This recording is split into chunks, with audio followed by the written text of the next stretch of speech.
Whoop. Like, again, I'm doing this. I know people on YouTube probably aren't going to like this, but I have to play these as quiet as I can so I don't get hit with copyright ID claims. Let's go. Ooh.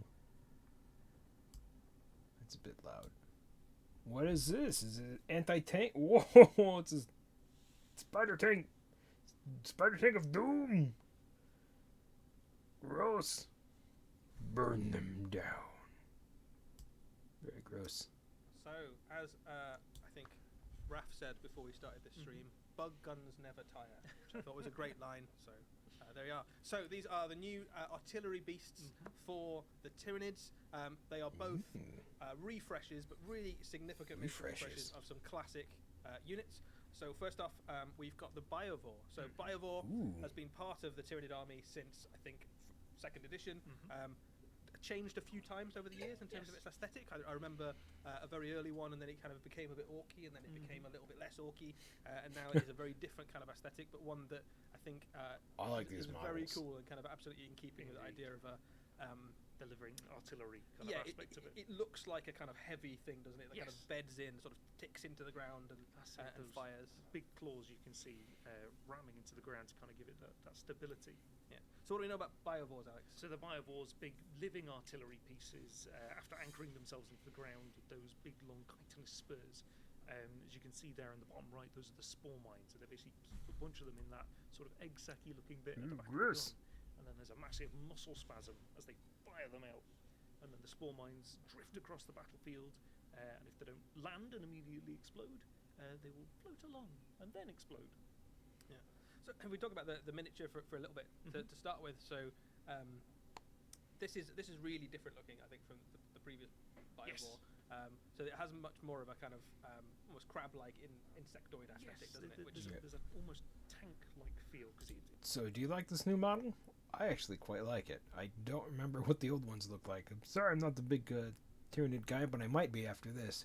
I'm just thinking about how like people make the goopy stuff with the paint, or not the paint, the glue. Just kind of do that on the insides to make it all like gross looking. Yeah. It's got almost like a beetle shell to it. Imagine it scuttling, whereas before it was almost lumbering. Yeah, a little bit clumsy almost. Yeah. So obviously one of the things about Tyranids is that they evolve, they get better at whatever the form is that they need to take to do the job properly. They'll eventually kind of reach it. The cannon on the back looks like it means business as well. It is a pretty scary looking gun. It is a scary looking gun. So in game terms, these do a few things for you. So people who've been playing Tyranids for a long time will be kind of familiar with the concepts, but fundamentally does a couple of things for you. The first thing it does is it gives you some long-range artillery support. Crucially, it can fire at stuff that it can't see, so it's really useful. It's got indirect fire. That's great for kind of catching little enemy units that are hiding in buildings and sitting on objectives thinking they're quite happy.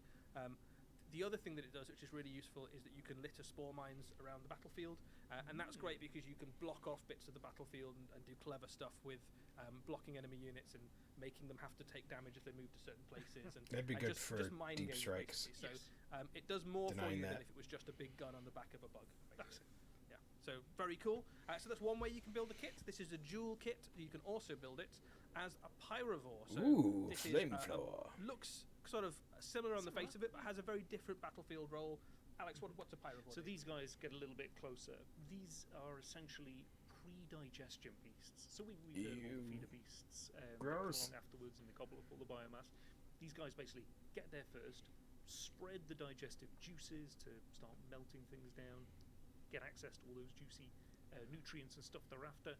So when these it's guys like when you put down, vinegar on the chips before you start eating. Yeah. That sort of thing. Yeah. So these guys are basically dripping with acid, and the big gun on top, instead of firing spore mines, basically fires out a burning chemical flame, incinerate, Gross. around it, and then after it's Regurgitate stuff. come along, gobble up all the flesh.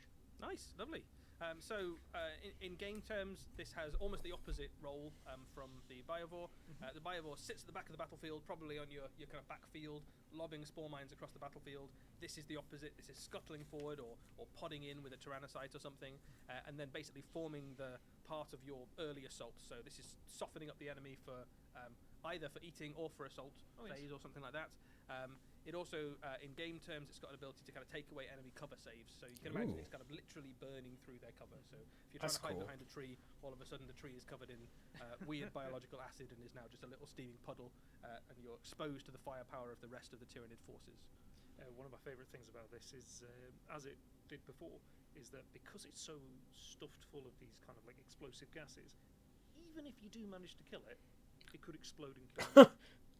Yes, it can also explode and kill your own troops, so you do need to be a little bit careful about exactly where you put them. So if you've got little squads of these running around, there is a danger sometimes that they can do a little bit of damage to, which is why you want to throw them right into the middle of the enemy early on, so that when they explode, that it's the enemy that take the hits. But yes, relatively expendable, I suppose. So you're probably dropping these in alongside some Tyranid warriors or some Gene Stealers or something like that, so they kind of support them, but close range fire support basically. Soften up the target. Yeah.